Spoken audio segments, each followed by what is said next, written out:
So it's a pretty short time horizon for that kind of question. So let me, what we're seeing right now is a lot of activity in the mobile payment space. We've been a pretty active player in the mobile payment space for a number of years, and we have had the opportunity to participate in all the major mobile payments launches. And what we're seeing early on is pretty promising. But more importantly, we're beginning to see other innovation around the edge of mobile payments. So whether it's in-app payment integration, or whether it's simplifying the way e-commerce works. It's not just about the payment, it's about the whole payment lifecycle, which includes awareness and discovery and then purchase and then loyalty. So I think we're going to see more activity in that space, which will make things much more seamless than they are today.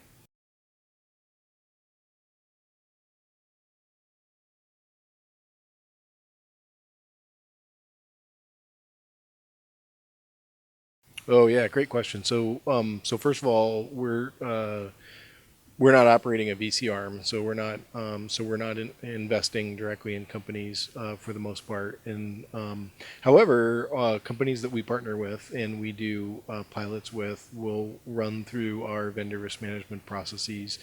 And the level of what happens in there depends on their role with the company.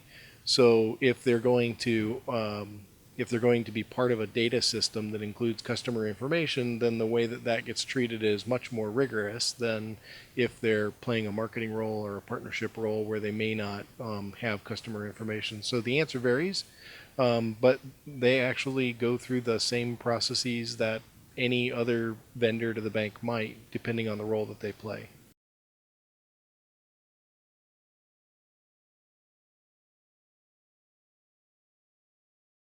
So information security, data security doesn't report to me, but what I will say is relative to the work that we do in the innovation space, and some of it I talked about this afternoon, is looking at how we can leverage the emerging technologies to improve security with our customers. So one example was how to leverage biometrics to enable a customer to log in and not have to use a password. And part of the reason is because passwords tend to get reused, or folks will make them overly simple. So that means that the hardware device that folks are carrying around, most often a mobile phone, starts to become a really useful platform for new security innovations and capabilities.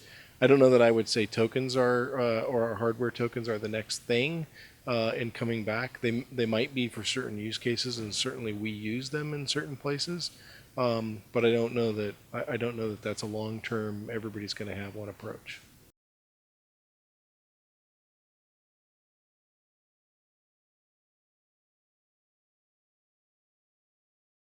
So I hesitate to predict the future. So I can't unfortunately predict that. But what I can say is that uh, it depends on the bank and in the spaces that they're in. So we think we have a pretty wide lens because we own a large payments business, because we're in the issuing and acquiring side, and because we have a large retail bank.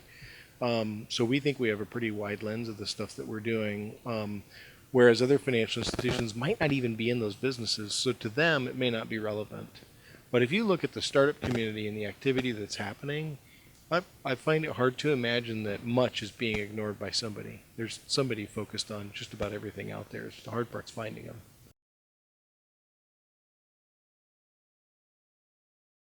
Having the opportunity to sit through today, and see all of the startups is the amazing energy that's happening there.